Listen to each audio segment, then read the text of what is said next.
कधी तुला असं वाटलं आहे का की तू खूप प्रार्थना करतेस पण काहीच बदलत नाही?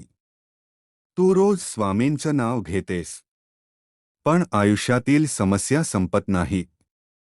घरात तणाव, मनात भीती, डोळ्यात अश्रू, आणि मग मनात एकच प्रश्न येतो, स्वामी, तुम्ही शांत का आहात? पण ऐक, स्वामी शांत असतात तेव्हा काहीतरी मोठं घडत असतं.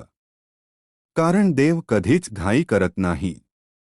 तो योग्य वेळ येण्याची वाट पाहतो. जसं बीज जमिनीत शांत पडलेलं असतं तसं तुझं नशीबही आज शांत आहे.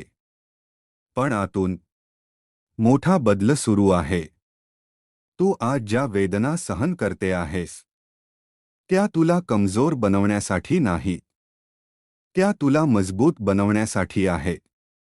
कधी कधी स्वामी तुझी परीक्षा घेतात कारण त्यांना माहिती असतं की पुढे तुला खूप मोठं सुख मिळणार आहे. लक्षात ठेव, रात्र जितकी काळी असते सूर्योदय तितकाच सुंदर असतो. आणि म्हणूनच आज जर तुझ्या आयुष्यात अंधार असेल तर समजून घे, प्रकाश जवळ आलाय.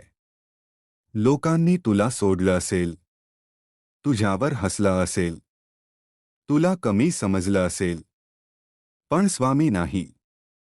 ते शांत आहे कारण ते तुझ्यासाठी योग्य क्षण तयार करत आहेत. आणि जेव्हा तो क्षण येईल ना, तेव्हा तुझं आयुष्य पूर्ण बदलून जाईल.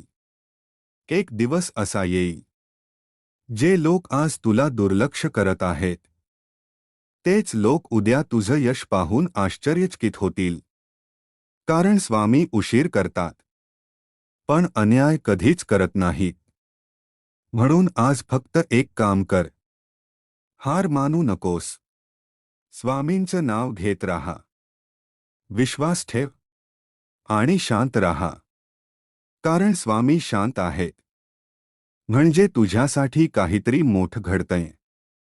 जर तुला स्वामींवर विश्वास असेल तर कॉमेंटमध्ये लिहा, जय स्वामी समर्थ. आणि हा व्हिडिओ त्या व्यक्तीला शेअर कर जी आज खूप तुटलेली आहे.